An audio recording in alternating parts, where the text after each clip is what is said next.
I'm pleased to be here to introduce Peter Cornish, the moderator of this morning's keynote panel on stepped care.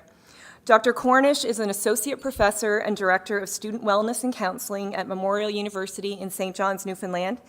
He's also a registered psychologist and works part-time in private practice.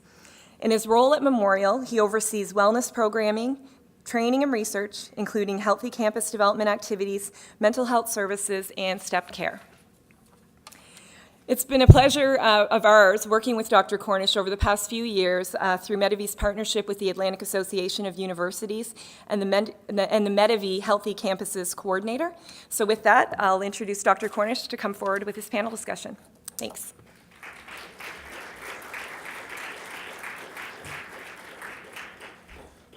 Thank you very much, Patty. We're really excited with the opportunity to be able to develop a community practice across Atlantic Canada through the support of Medivi, 4 provinces that have a total population, a student population of around 100,000 students. And so you could see why collaborating makes sense, is because we're just like the one big university here in this town. And so I know they coordinate very well, of course, don't they, amongst themselves. Coordination is tough. So part of what I'm excited about this panel is that the panel members, we're a small community of practice ourselves, and there's other opportunities for people to join in who are interested in kind of designing and co-designing a new, really a new system for supporting students. And we don't, what you're going to hear today is just our own sort of where we are with developing and rethinking our systems, but it may not be yours. And that's the beauty of community practice, is that everybody innovates in different ways, and we learn from each other, and we pick and choose. But there is some core element, there are some core elements to what we're doing that is different.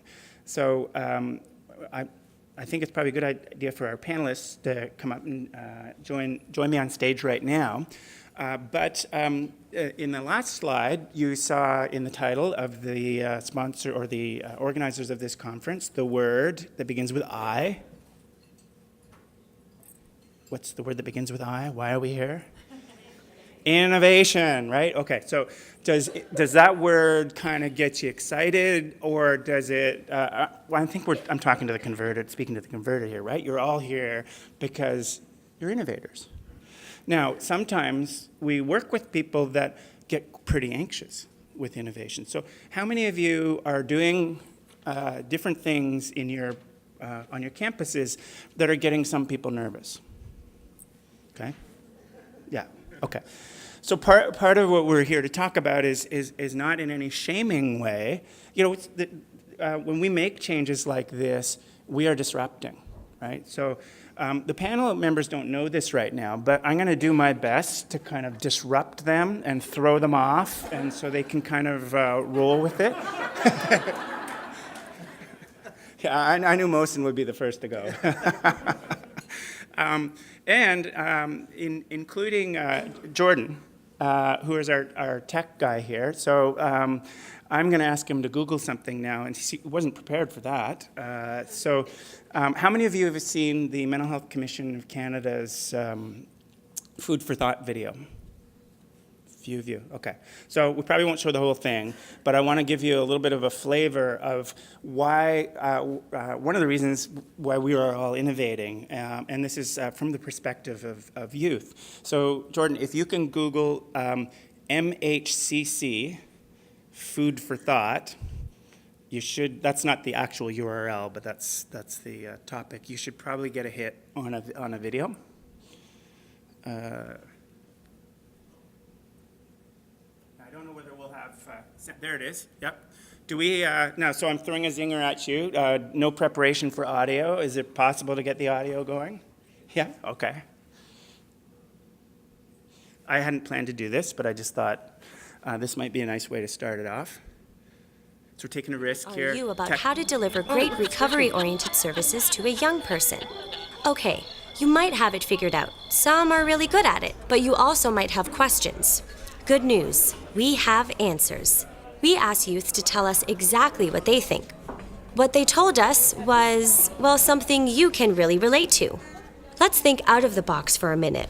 What if we were to think of providing recovery-oriented services to youth like it's a server helping a customer in a nice restaurant? Imagine you sit down and immediately the server puts a plate of grilled salmon in front of you. Where's the menu? And what if seafood makes you swell up, stop breathing, and die?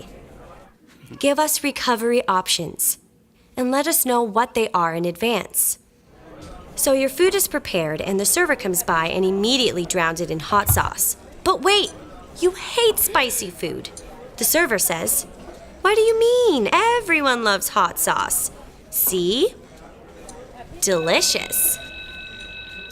Don't make assumptions. Meet us where we are, physically, psychologically, culturally, and spiritually.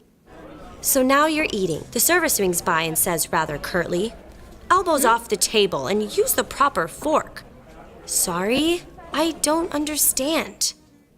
Talk with us, not at us. And please don't judge us. Try to understand where we're coming from and the impact your opinion might have on us. Imagine you find a big fat fly in your salad. When you point it out to your server, he says, "Oh, that? No, that's, our chef's signature ingredient. Very high in protein." Come on, lies are easy to spot. Be honest. Don't BS us. Be clear, direct, and use language we understand. After asking for a new salad, the server comes back from the kitchen and says, "I'm sorry, the chef said no changes or substitutions. It's the restaurant's policy." Systematic barriers may prevent you from helping us as you would like. Be honest with us. Help us understand what these barriers are, and let's work on them together. Okay, Or maybe probably you've been enjoying your cut now. meal, but your glass has been empty. Okay, so you tell us we'd like some more flexibility. Where's the menu? Where are the options? And often, well, what we used to have, and I think we're moving away from that, we had one option. You sign up for counseling, or you go to see your GP, and your counselor sort of decides, works with you, of course. I mean, I'm not saying counselors don't do a good job, but there's one option on the menu, and we're deciding what that is. And so stepped care is about really opening up a buffet, but to guiding people with lots of different options, and not making you get really, really hungry before we serve you. So, if we make people wait 4 weeks, boy, they're going to be pretty hungry, right? And so I thought that metaphor was kind of good. What that video doesn't do is it doesn't say, well, what is the solution? It just sort of says, we don't like the way the restaurant's set up. And so what I think you're going to hear from our panelists today is how they've set up the restaurant a little bit differently. And this video, one of the issues I have with it, with the restaurant metaphor, is it says, it just suggests being served. If you move to the buffet, there's some responsibility that the users have in actually deciding what they're going to eat. Even better might be that you have a kitchen and they can help prepare the meal, because what we're really trying to do is build responsibility and resilience and co-design. And so that's one of the questions I'm going to throw at the panelists that they didn't know about in advance, is around co-design.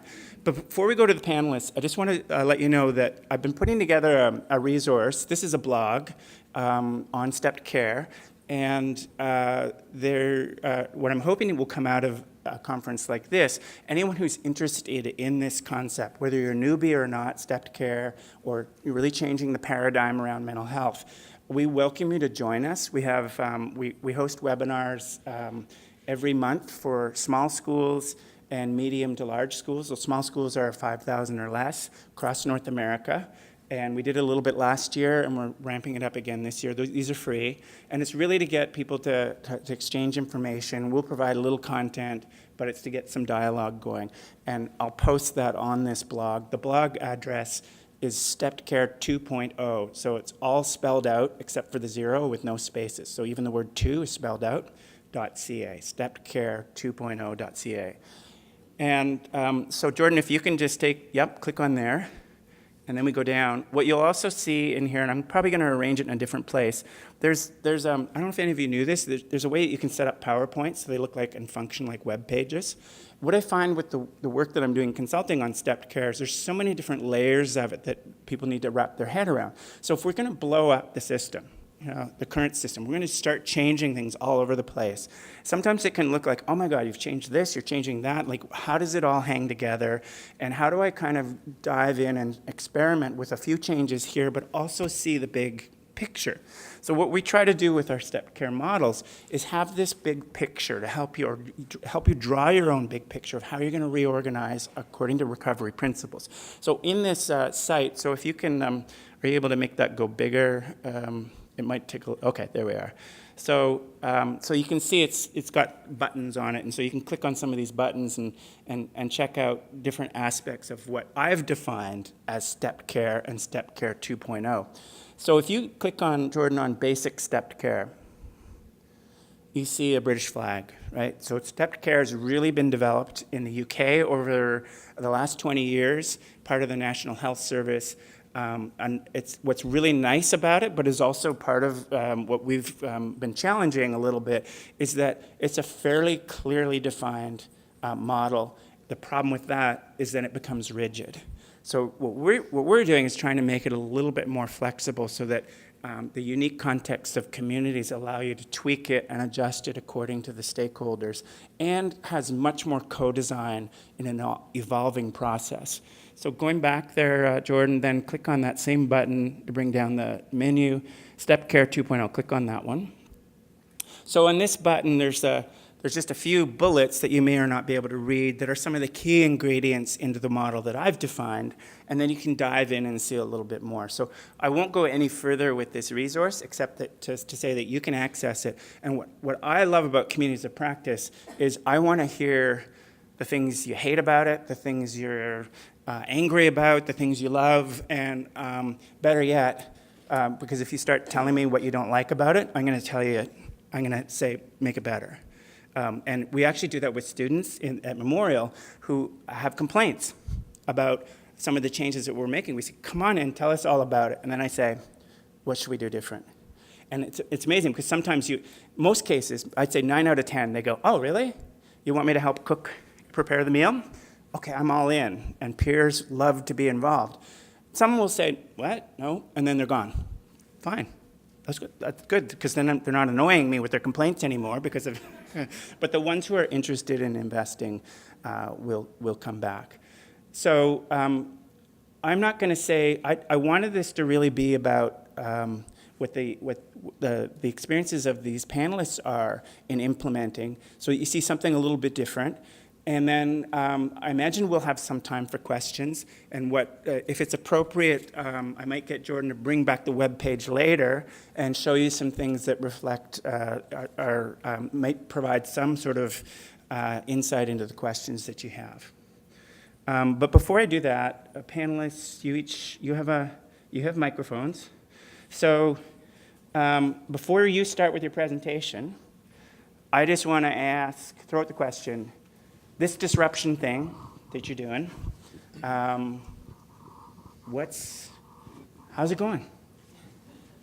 What do you think about it? Is it fun? Is it nerve-wracking? You're disrupting. Who wants to start? I think it's all of those things.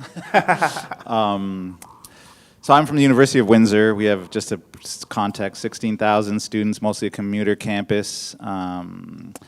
So we had a traditional model for as long as I've been there, where people come in, you book an appointment, they see a therapist for an hour. So I think our movement, not unlike many of the other counseling centers, is it wasn't a sustainable or tenable model, right? The demand during busy times, we would have waiting lists. People were coming end of November, first week of December. Oh, yeah, we don't have a first appointment for 3 to 4 weeks. So it wasn't working anymore.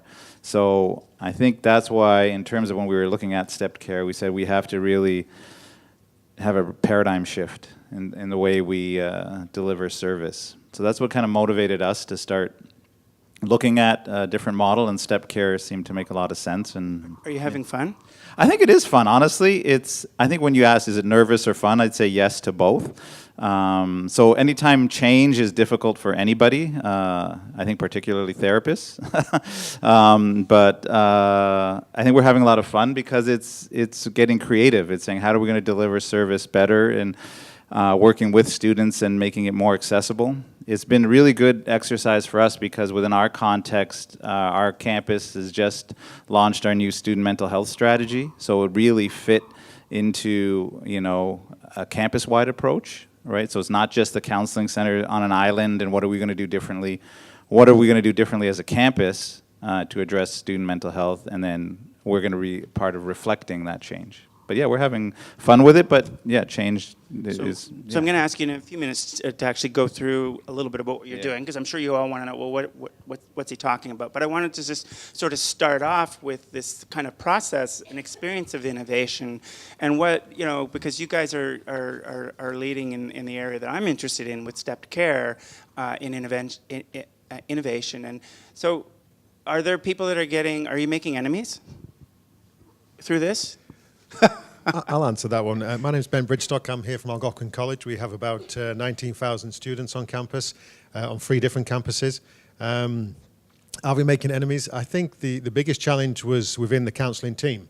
It's a huge change for them. It's a big paradigm shift. Many of the counsellors have been there for a long, long time, some of them several decades. So to come in and say we have to change the model was quite frightening for them, and a big switch.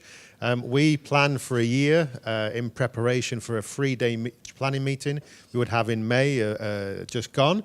And we spent 3 whole days arguing about how we could make this switch, and didn't make a great deal of progress until the last couple of hours of the 3 days. So that kind of gives... It highlighted to me just how much turmoil there was in the group, and how much hesitation there was, and how much perhaps fear of change there was. But we stuck with it for 3 days. Nobody left the room. Nobody kind of freaked out or got too offended. And we came out of that 3 days with the beginnings of a plan to go forward. So, but quite an interesting process, absolutely, and lots of emotions for people. And Greg, you were one of the first that Georgian, I think, reached out to me right after caucus when I first presented what we were doing at Memorial, and so we've been in this for a while. Your college, big picture. What's the experience been like? Generally, it's been good. It's been, I guess, about 5 years now, and it started when we received the funding, the Mental Health Innovation Fund project for case management, and I was supported by a lady by the name of Karen Baker, who is the mental health project lead. And she was wonderful. So she definitely had that paradigm in her mind, being a social worker in Toronto for 30 years. And I would say the transition has been fairly smooth. I know it's not the same for everyone, and there's always some cynicism and some, but I think that's more about fear. And as time has gone on, I'm having fun. So let's get down a little bit into the details, and maybe since we've got Greg up on the screen right now. I don't know if Jordan, if have you got slides? I have one slide. You have one slide. So let's get up one Greg's slide. One slide, and you're on. I'm on, and I stole this from you. It's definitely your template, but we've found that it works well, and so see all that detail in there. You're never going to be able to read that. Right? It does say based on Peter Cornish and Rice Fuller Memorial University. So there you go. And I don't expect you to read it. I mean, I can send people the template by all means. But it's the map. It's the map. It's definitely the map. Yeah. First and foremost, it really helps to have support from senior managers. So kudos to Michelle Baudouin, who was our dean at the time, who's now at Fanshawe, and Brian Muscat, who's our director. He continues to support us. And this was definitely a paradigm shift for me. I was trained as a counselor, a master's of education in counseling. I don't know if it's the same for social workers, but as in my particular kind of counseling, it's very insular. It's like I picture sitting down with a student and providing counseling or therapy one-to-one. So this whole idea of utilizing other services wasn't as much in my mindset at the time. Now I should also say that, well, I'll tell you my title. I'm the counseling coordinator at Georgian. I'm also a mental health case manager. I've also sat on the Ontario College Counselling Network for over 10 years. And in that network, this is for 24 colleges in Ontario, we talk about the fact that we always need more counselors, right? And there's always an increase of students with mental health and more complex needs. How do we do this, right? Because we're not getting more counselors. Which box is that? That's over to the right somewhere? Well, my case management box Okay. is number 6. Jordan, I'm calling on you again. I don't know, is there a way to zoom this at all? Or is that, well, let's see if we can do that. Okay. Yeah. Which number would we want to Well, go to? number 6, I think, 6. is case management. There we go. Case management for complex and high-risk clients. And one of the reasons why Georgian and Centennial were both given this funding was because we already had the strongest model of case management. And just because I'm case manager doesn't mean that other counselors don't do case management. Georgian has 11,000 students, 7 campuses. So Barrie, Orillia, and Owen Sound have counselors. And Orillia and Owen Sound do their own case management. They might consult with me. But I did find this is helpful because I do find there's a lot of students that will come in and say, I need a psychiatrist, I need a diagnosis. Some do, but many don't. And it's So the case manager was that a game changer then? Was that a core part of your initial transition? It didn't feel like a game changer Okay. to me. But it's definitely been much more formalized because we're at the stage now where if a student ends up in the mental health unit at the hospital, the social workers there know to call me. And I will, we're close to the hospital. I will walk over to the hospital and visit a student even before they're discharged if they're well enough, right? Or I'll meet the student afterwards once they're discharged. But it's certainly It's formal now that you got it on the map. It's Yeah. formal. That's maybe what it's changed, formal. yeah. I'm much more plugged into the community. I belong to various committees in the community. And once you get involved in community, like different community committees, then there's just offshoots upon offshoots of getting to know people. And one example is I became a co-facilitator for Skills for Safer Living, which is a 20-week suicide recovery program. And we did this with CMHA Crisis. So, and I mean, next week I'm going to be training some CMHA Crisis people in compassion fatigue, and sometimes they will come to our college and they'll do training as well. So it's much more collaborative, it's much more community-based than we ever were before. So you got your map quicker than anyone I ever saw. I mean, you changed it. Right. You changed it. Yeah. You got it up there right away. Right. And so how was that important? Or was it just organizing? Was it just organizing everything you were already doing? Well, again, kudos to Karen Baker for really zoning in her role. So we had we had your template and we started filling it in. And then in the last several years, it's continued to evolve. And I've continued to work with our current manager of campus mental health strategy, Jennifer Lloyd. And we're continuing to modify it and make it even better as time goes on. Yeah. So it's really made a difference. Okay. Yeah. What would you say is the thing you're most pleased with? The thing I'm most pleased with is, like, this week we had a student who attempted overdose, and I immediately had a visit from our on-campus security that made me aware, and I immediately was able to contact the hospital to let them know that there may be a student there. And so the connection between the gaps.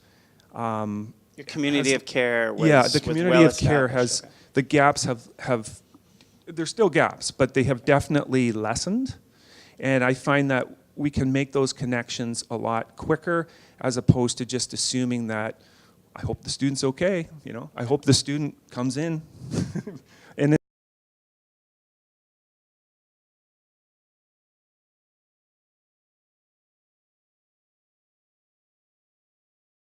in the past, some do, some don't. But there's a better safety net, I think, for students because of this model. Okay. Yeah. Is there anything else before I sort of shift? I'd like to sort of shift back and forth from Yeah. folks. We can come back. But is there anything else that you're just burning to to share with this group, or questions to there's things that you're working on that are challenges that you kind of need input from say, a community of practice? Yeah, I don't know about, well, I mean, time is always the challenge, right? Because I'm still a counselor. Yeah. And so it's an organic juggling act for me. I can't say that I do 10 hours a week of case management. I'll get a call. I sit on a student of concern committee. They will immediately call me if there's a student in crisis or they think needs support. So you get interrupted all the time, kind of like I'm doing right here. Yeah, which is cool. And I don't mind that. Like, I'm cool with that. Some people might not be cool with that, but yeah, it's an organic thing. It keeps the job interesting. Sometimes it's stressful. But I could see how some, they're trained in 50-minute hour, and it's like, what? No, that's sacred. Yes. How do I respond to these interruptions and kind of roll with it? But I think we absolutely have to be flexible if we want to meet the needs of an increased population with, mental health needs. And I do think, I mean, we've had on-call for quite a while, and I think on-call is very important because keeping a person waiting 3 weeks just isn't going to work. So that's your walk-in kind of That's our process. walk-in, yeah. Okay. People will wait 3 weeks and then find out that the service they thought they needed wasn't the service they needed. So when the hospital, or and it's not just the hospital, if our security calls me or someone calls me and I can connect with that student, then I can connect them with the service they need, which may not be the psychiatrist or even counseling. It may be something else. Okay. Yeah. Yeah. So that walk-in on-call kind of process is pretty important. I think it's very important, yeah. So you guys want to jump in and sort of go to your slide? Where do you want to go next? Do the slides for Algonquin. All right, Ben? Sure. Okay. If we can look at the slides for Algonquin, if we can move to the next slide, and the next. This slide has been invaluable, and it looks pretty boring, but it's super important.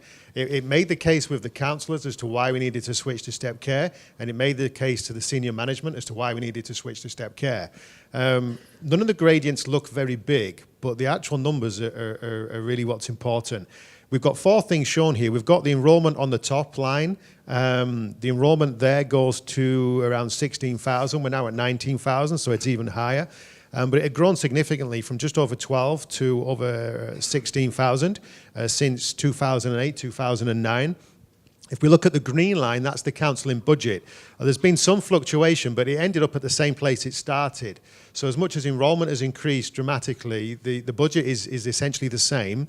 The 2 bottom lines are really key. The blue line is the, let me see, it's the number of appointments completed. And that's gone from around 3,000 to just under 6,000. So with the same budget, it's doubled. And we look at the brown line, it's gone from about 1,000 students a year served to over 2,000. So we've doubled the number of students, we've doubled the number of appointments, we've got increased enrollment, all on the same budget. And that slide has enabled us to make the case that, look, this isn't sustainable. We've been really lean. We went through a lean process to look at how we operate. But we can only be so lean. And at some point, we kind of plateau out as the demands keep increasing, but the budget stays the same. So because we've done our due diligence and we had doubled the number of appointments and we doubled the number of students we'd seen with the same budget, we're in a really strong position to say, look, we need to do something different and we need your support both from the counselling team but also from the senior managers to do that. So this slide has proved invaluable as to make the case for the change, which I think was really key for those that were really affected by the change. If we go to the next slide, we did a number of things in the run-up, and some of the things we did was really look at the data that we had and the information that we had, and since 2011, 2012, we were able to identify that the number of students coming in was up 69%, total number of appointments was up by 186%, and the total number of appointments with a mental health concern was up 61%. So again, all this data that we were able to gather over the preceding years really fed into the argument for change, so that there really was no option but to change. And as much as people had reservations, they were nervous, they weren't clear how it would go, it could only go in one direction, which was to move forward into a different service delivery model. If we look at the next slide, we looked for, if we go to the next one, this is really what we've done so far. It's kind of hard to read, but we did a number of things in the year prior to our 3-day meeting to really look at step care. We hired a group counsellor, which was new for the college. Everybody was doing 50-minute hours, and this person is not allowed to do any 50-minute hours. All they can do is groups, whether it's in residence, whether it's across the college, whether it's in the counselling area. It has to be groups and nothing else. We trained all of the counsellors in single-session therapy. We brought Peter in to do a day's step care training and some online training. We revamped the counselling website and added a whole page on electronic tools and apps that people could use to help themselves. We purchased TAO, which many of you are aware of, and trained the staff in how to use that as another method of service delivery. We purchased a 3-year license for the BHM20 tool, so we could use that with all students with mental health issues. Also align that with the students in TAO that use that tool in TAO. We continue to use WellTrack and promote that. And we had a lean exercise over the 3 days in May to really look at the service delivery model. We also introduced, as they became available, Bounce Back and Big White Wall into the repertoire of the counsellors' services and options. So we really had all of this kind of extensive kind of change in the year prior to deciding on what the new model was going to look like, but it all kind of set the stage and helped us move into a new model. If we go to the next slide, I think it's the final slide. This is where we are right now. It isn't a finished model by any stretch of the imagination. We only started our step care kind of officially in September with the new semester. You don't have a picture yet with a nice graphic? We're working on the graphics. We were more concerned actually changing the model. Oh, okay. But the pictures will follow. And it's still pretty fluid, so we're not quite sure where we're going to land yet. The big thing that we did change was we previously had 110 intake appointments per week with intake staff. We didn't have 110 new appointments with counselling staff, so immediately we had a disconnect there. So we would have more staff getting intake, more students getting intake than we could ever offer appointments to with counselling. There was a block there, and then once somebody had seen a counsellor for the first time, the second block was in seeing the counsellor for a second time. So we had all these different blocks to make it more and more difficult for students to access a counsellor. Now we have a walk-in clinic, and the first person that a student sees is a counsellor on the day that they come in. And we get rid of those blockages that we had in our system before. You can see what's on the screen. I'm not going to read through them all, but we have a range of tools, apps, groups, one-to-ones. And even with the one-to-ones, the big point that I tried to stress to the team was, let's be flexible in the duration. You know, how many times is someone going to come in and how long they're going to come in for? It could be 15 minutes every week. It could be an hour every month. It could be as they require, rather than let's just give a 50-minute hour every week. So flexibility was the real key in trying to help people get their heads around the idea that we can really take control of the schedule and be really flexible and fluid, and it can be evolving all of the time. We're just beginning this. It's a couple months into it. It's quite exciting. But it is a new process. It's got lots of kinks, and trying to manage the walk-in with the sheer demand that we have is difficult. We don't want to keep people waiting too long. We don't want to have people waiting that we can't see at the end of the day. We have to try and manage that. We have to fit in urgent cases as well and try and manage that. But it's a huge transition, but we've eliminated some of the big obstacles that we had before in terms of access to a counsellor. And we have a suite of tools that we didn't have before, a bit like the restaurant metaphor. What's the current pressure point when you go back to the college? Sort of, what are your sort of related to this? I mean, maybe it's not related to this, but that you're working on right now that has to get changed or fixed or worked on. We have a couple of pressure points, well, probably two big ones. One is just the demand just keeps increasing all the time. As much as we keep changing the model, we cannot keep pace with the demand. And as we're more effective in our marketing, in our public relations with the students and the faculty, we just keep generating more and more business. More and more business. The second thing is we've run out of space physically. We have nowhere else to put anybody else. There are certain days in the college, because we have record enrollment this year, if you try and find a room for a group, every room is booked for the whole college on every campus. So we cannot find a space. So we might have a resource, we might have a partner that wants to help us, but we haven't got a physical space. So one of the things we're having to look at is how do we better use our space? How do we better distribute our students across the different semesters? Can we have evening clinics and evening groups? If we do that, who's going to run them and how are we going to pay for that? Or more virtual work? More, absolutely. So we're having to really think about diversifying how we do our work again because we've run out of space. We'd like to bring on extra students that could help us with capacity, but we haven't got space for them to sit anywhere. If we get new money from the ministry, we've got no seats to put people in. So we have to be really thoughtful about how do we provide services now. Yeah.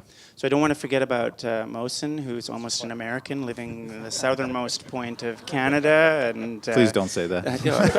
hey, like some of our best innovators are south of the border. So like that's what we're really trying to do with Step Care is bring them along because if you think you guys are hungry for innovation. In the U.S., they're really hungry because they actually, they have a more risk-averse, litigious culture, and so they're more. Many of them are more boxed in, but there are some really some real disruptors south of the border. George Washington is one of the first on board after Georgian with this model, and they really work with the necessity of some other invention. Their budgets are tighter than in Canada, and George Washington is a private university, huge tuition, $40,000 a year, and then you put living expenses, maybe it's $70,000 a year. But they could not afford online mental health at first, and they did it on a shoestring. So you can do some of this on a shoestring, and so opening up the club. So anyway, you are Canadian, living in Windsor. Thank you. Yes. University of Windsor is in Canada. Right? Yes, but you have tropical southernmost city. Warmer weather, maybe. Yes. Yes. Okay. All right. Yeah, if you want to punch up my slides, that would be great. So I thought we'd talk a little bit about, it's almost like I was listening to Ben talk, I would say ditto, right? But you can go to the first slide. So when I was looking at Step Care model from our perspective, Oops. You don't have another one? oh yeah? Oh, you're going to just go on by the seat of your pants then? All right, I'll go and see. I emailed them like a few days ago, yeah. Okay. So with email Not a health, problem. we often get technical glitches. This is the disruption part, isn't We it? just roll with it, right? You guys are just screwing Think with on me. your feet. Yeah. All right, I will just riff on this then. Okay. Do you want me to throw some questions See, at you? luckily I brought this. No, I got this. There's no worries. So first thing I realized before we moved to Step Care model was we had to look at, there's one of my favorite quotes, Peter Drucker is like, culture will eat strategy for breakfast. Right, so in terms of you come in and you say, hey, I've got this really cool strategy, and you pay no attention to what the culture of your counseling center institution is, it's going to fall flat on its face, right? So the other quote I liked was, and people are loyal to culture, not strategy.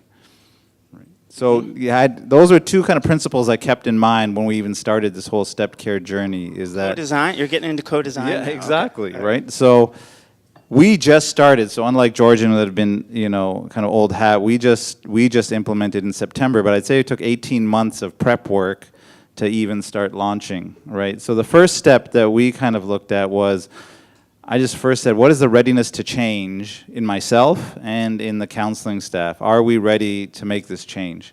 So we sat down, and I remember this about 18 months ago, might have been 2 years ago, we just sat down as a group, we watched one of Peter's webinars, and then we just sat and just talked, had like a heart-to-heart.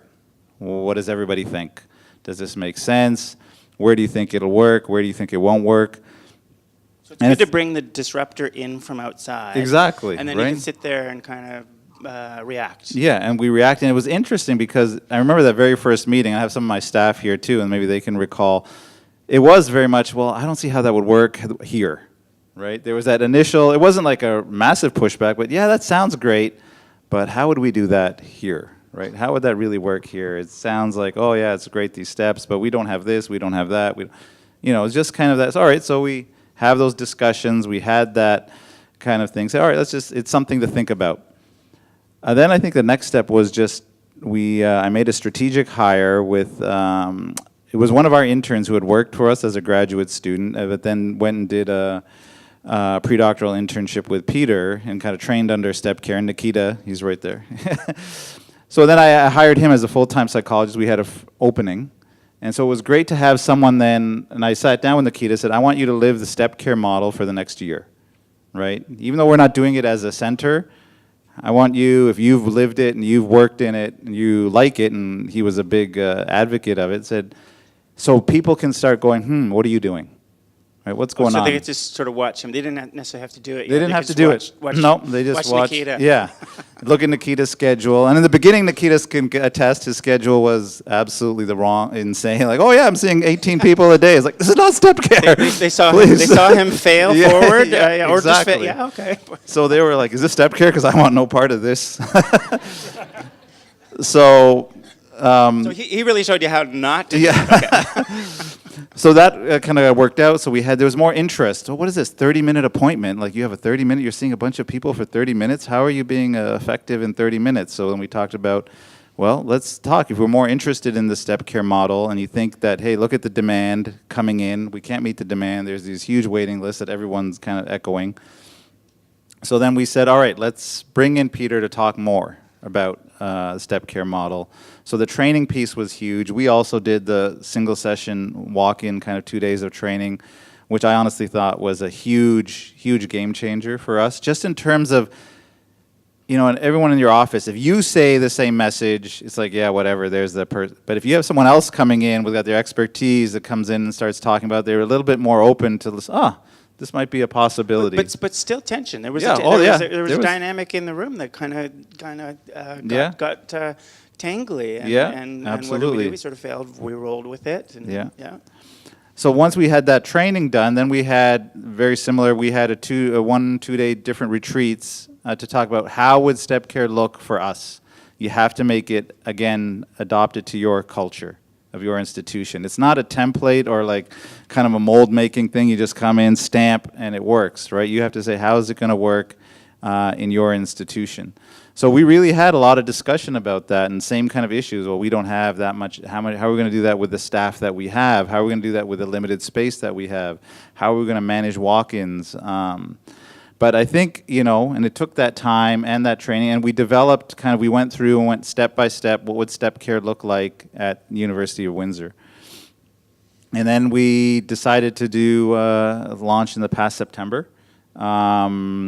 In August, we actually got, in the year leading up to it, we got Tao, right, as well. We got hired someone in the summer for group therapy, because the problem with our groups was we were running it off the sides of our desk, right? A lot of the therapists were doing it, and it wasn't working. We'd have a couple of people come, and then that was it. So we said, we need the same kind of thing. All this person's going to do is groups and make it more intentional.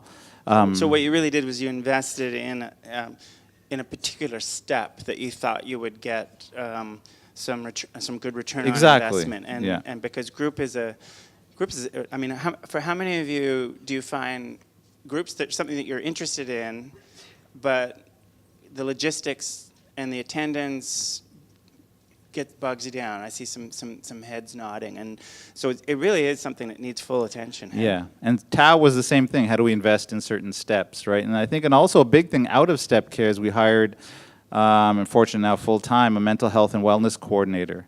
So it's not just, hey, how are we meeting the demand in the center? What are we doing for prevention and, stuff outside? So we're saying, yeah, we're good at pulling babies out of the river, but what's going on upriver where they're going in? So how do we prevent that from happening? And doing a lot of the prevention and resilience work, and you see that word a lot throughout our strategy. So that's a conundrum, though, too, because as Ben was hinting, the more you do that, the more you're driving sort of business. And so being strategic about how you do that work. And what I say to my staff is, when you do this work outside of the center, make sure you're doing it in a way that doesn't bring you more business, right? I mean, exactly. How do you do it in a way that you're enabling your partners on campus to take that business, to to do the work themselves, and that's another. How do you engage them? Who wants more work? So you have to look at, well, would this be something that, say, residence staff or residence life staff, do they want to be the ones that help kind of coach through using TAO? And some maybe they're not ready, maybe they are, but I think the outreach model that I was trained in was actually designed to bring more business. I mean, I remember back when I started in the 90s, it was, that was the mission, is not enough people are coming for our services.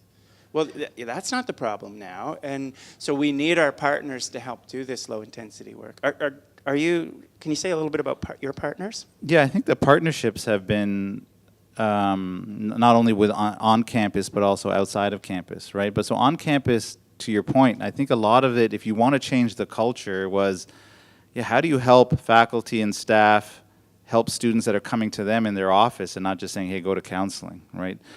I mean, all of us have had that. I had a prof just a few weeks ago, just called up and said, yeah, Mohsen. I said, yeah?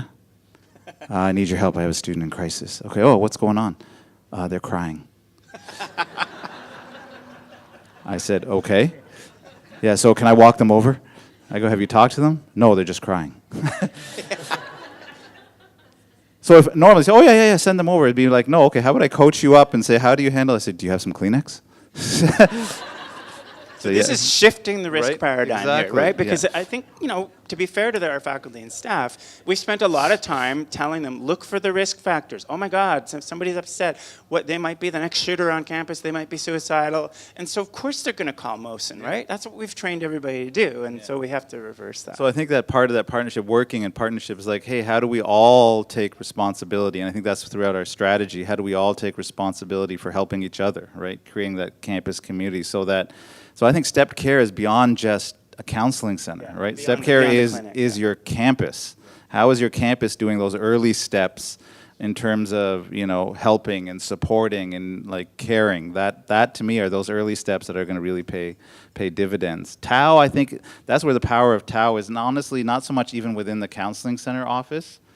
I think it's going to be more in terms of, hey, in residence, campus rec or athletics, right, where people can, hey, here's another tool. It's a tool, a self-help tool, but that you can start to use. And then also reaching out to the community. So we partner with CMHA to do an after-hours evening clinic. It's going on right now up till final exams. So you don't need more business, but your business more is this coordinating, and I'm hearing that from Greg with the case management. It's like investing more of your time in leveraging the capacities that exist there but haven't been tapped.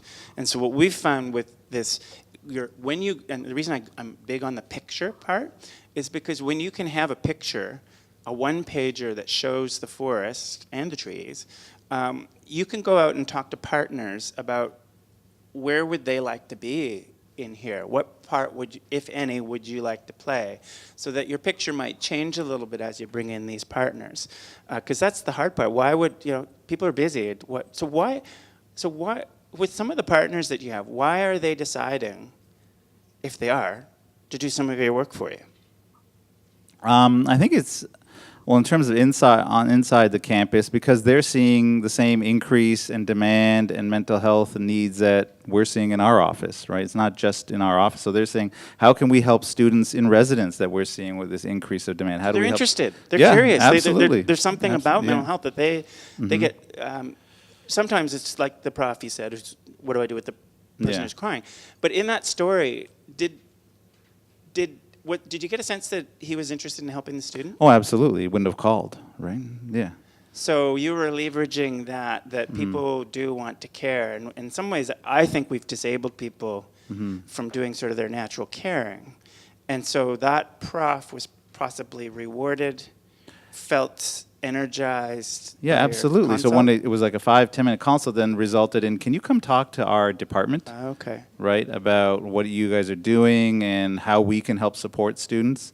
So very early on, Peter, and I think I took it from one of yours, we had, I did a talk saying identifying and referring students in distress. I changed referring to supporting. right? So I got the refer word out Take and say, referral out. and say, how do you support students? That's in risky, distress? isn't it? Yeah. Well, it is, because then sometimes the pushback you get is, that's not my job. I've already got 10,000 things to do. How is this now landed? You want me to be now a therapist, right? And so it's really doing that stuff. No, we're going to work on this together, right? So when we go out there, I say our whole counseling center are your mental health consultants on campus. You have free mental health consultants that you can use at any time, right? And I got pushback when I said, we don't do crisis anymore. What? You don't do, that's what you're there for. I said, well, no, there's 911, there's a mobile crisis unit, there's a crisis text line, there's there's crisis people all over the place. I said, oh, but the culture on the campus was crisis, crisis, crisis. We go to you, and we used to call our walk-in, I think I think you referred to it as on call. On call. And we changed that because on call for what? An emergency. And what the single session philosophy, solution focused, is really to if you're going to move upstream, you have to stop saying your services are for people that are downstream, which is what saying we're here for emergencies. No, I want to be here for the easy stuff too.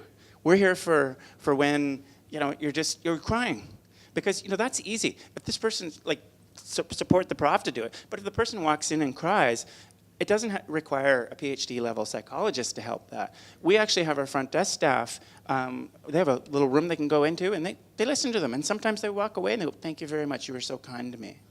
So so you want people to come. Karen Young in Oakville does training on single session. We have our own expert in Newfoundland, Heather Hare, and the book Hoyt and Tallman, which is a fairly recent second edition of their single session. The title is Capturing the Moment, which is really capturing the moment of opportunity when somebody is ready to help themselves. Right? And so when somebody's in crisis, by definition, they're not ready to help themselves. I'm in crisis, help me. So should we really be doing that? Now, of course, our president or our principal of our university and others might expect that. They want somewhere to pass the hot potato. But I think in our strategy, we need to get ourselves away from that. Any thoughts on that experience for you guys around shifting away from crisis? Yeah, one of the things that helped us in Ottawa, the Royal Ottawa Hospital, which is our biggest mental health kind of hospital in the city, they're also going through like a step care process. They had the expert over from England. I can't remember the guy's name. I think it's David Gibson that actually created the English model that step care is based on. David Richards, or could be. Yeah. Okay. But he was brought over, and they've basically transformed their service. So they're looking at a very step care like model. So then when we're referring to our partners in the city, there's a common language and there's a common understanding. We're trying to do things differently. That really helps. We also brought in, just to visit with our counselling team, some of our businesses in the city that do private practice, that charge fees to see our students perhaps. But we have lots of students with insurance. We have lots of students whose parents have insurance. So why would we try and add them to our cohort when they can be seen immediately in the community by really, really competent professionals? So we brought some of those people in just to say, look, these are the kind of folks we can refer to. These are the models that they use. This is the kind of quality of care they're going to get. Let's consider all the options for our students so we're not trying to do everything. Because there's other people, whether it's the Royal Ottawa, whether it's some of these private firms, can have a real huge impact on our student population. And they're really, really positive. And it was quite interesting. One of the counsellors after we had Jennifer Thakin from Terrace Wellness in Kanata, who's also a professor at Carleton, and she came in and talked about Terrace Wellness and what they can do and the technology they use, something called Snap Clarity. And one of the counsellors afterwards said, I didn't know counsellors worked like that. They'd been so long in the college system that they didn't realize how technology had kind of moved leaps and bounds in the community, and how some private practitioners were using technology in their practice. So it was really illuminating for the staff in the college setting to see what some of their peers at the Royal Ottawa are doing and in private practice are doing. So really expanding people's understanding of what's out there and who they can partner with. We also developed a half-day training on Recognize, Respond and Refer, from More Feet on the Ground. We utilized that platform and that website and that approach. And we emailed every dean and every chair in the institution and said, look, we have this half-day training. Would love to teach it to your faculty and facilitate those sessions so they can better manage the student that's crying in the classroom, so that all the referrals don't come to counselling. So we've been doing that for about 6 months now, and that's been really well received. They really like the information. We produce all kinds of graphics and leaflets to go with it for the faculty, so they have a better sense themselves and better confidence in dealing with the distressed student that perhaps doesn't need 6 months of psychotherapy, but just needs a listening ear and pointing in the right direction. So all those things combined have really changed the culture of how we're doing our business, which has been really, really good. So one of the things I'm... Did you have something? Well, I was just going to quickly say the 3 words that come up for me are triage, discernment, and then education. Our on-call is really for time-sensitive issues. Okay. So you have to discern, is this how much of Yeah. is this a crisis, how much of Okay. a crisis? Yeah. And then educating front desk staff, educating, training, faculty. The literacy piece is big, Yeah. yeah. And so we immerse ourselves as much as we can throughout the whole college community to educate people. So like you say, someone's crying, okay, what does that really mean? And I didn't mean to sort of pick on you with that word, but the words are often subtle ways that we need to self-correct in ourselves. Is because what are we messaging in terms of expectations, and sometimes subtly we're messaging something that's contrary to the principles. And I want to get to the principles of stepped care because I'm sure there's some people who don't really know what the hell we're talking about with stepped care because it's become a buzzword. And so the trouble with buzzwords is people can use it to mean whatever they want it to mean, and it might lose its meaning.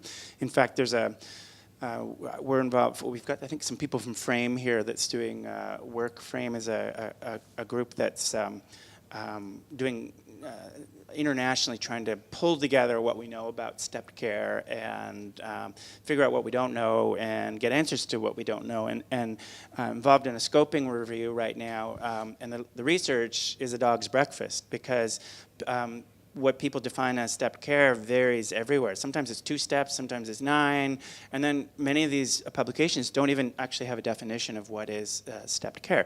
So I'm going to throw that at you off the top of your head, the elevator speech. If someone asked you what is stepped care in the amount of time you have on the elevator, what would you say? I would say it's just the number of steps you could take towards, like you were saying earlier, if that person needs to actually see a PhD psychologist. So there's a number of steps you can take, client-centered, right? So it's breaking down a process to try simple first? Yeah. Sort of, yeah? Okay. Yeah.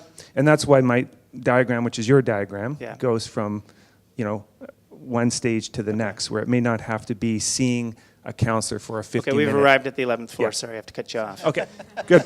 Cool. That's fair. Okay, anyone want to jump in? I think I would say it's meeting students where they're at. I like the analogy that you use, Peter, is like you don't go to a doctor's office and they give you the strongest antibiotic right off the bat, right? You kind of meet the student where they're at. And there's many roads that lead to Rome, right? Betterness and healing and wellness doesn't always have to be on one certain path. There's a few different paths, and step care gives you options and flexibility to get to the same place. Okay. Bing! Yep, there you go. You've had the benefit of you've been waiting for the elevator, thinking about it, so it's arrived.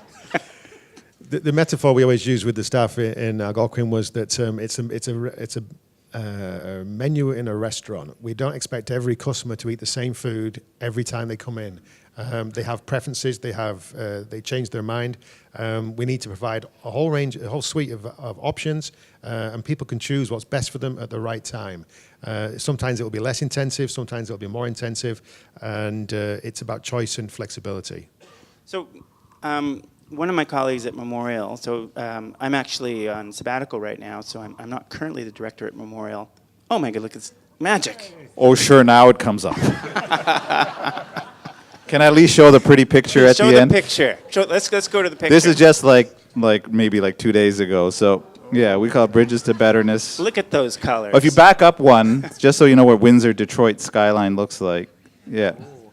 So that's more, all those nice, beautiful buildings, that's Detroit. The other side of the river is Windsor. But we said, this is right what you see by the campus.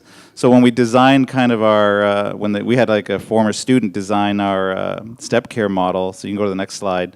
So this is just very in its infancy. We're looking at it, it'll probably grow, but it was really, we want to put on our website to say, hey, this is like different ways that we've kind of looked at it as well. So. And don't underestimate the importance of this sort of marketing and messaging. I mean, we are all in the business of persuasion. And I think sometimes as health providers, we think we're above that. We think that somehow, oh no, well, as a psychologist, you're not allowed to advertise, so that's a bit of a problem. Yeah. But it is our job to message accurately in a way that engages people and catches their interest. So it's not to manipulate in a bad way, but we are manipulators. Right? We're not evil manipulators, and we're not manipulators for self-gain, although some would say that a little bit of gain, right? Because I do like having my job, so I want people to show up. But this is an area that we do need to, in order to leverage and have a message that is positive and encourages people to take responsibility for their health, we need to figure out and bring in creative people that will help us with that. And so Mohsen, despite those beautiful colors, that is not your strong suit. It's not mine. I've played around with this on a web page, but think of where we could go when we get folks that this is their line of work, helping us to figure out our messages, helping us to figure out how to represent complex ideas in a way that get people interested, and I want to be a part of that. So I think that is but we can't do that in individual departments because we don't have a budget for that, right? But if we start to think about how would we like to message this model, define it clearly, get some sort of consensus about what are the core principles, then we could come up with engaging ways to share that message. Because if we don't share it with the entire community, then it's going to continue to be this thing where they're just going to send everybody to us unless we have a way of getting them being part of the picture.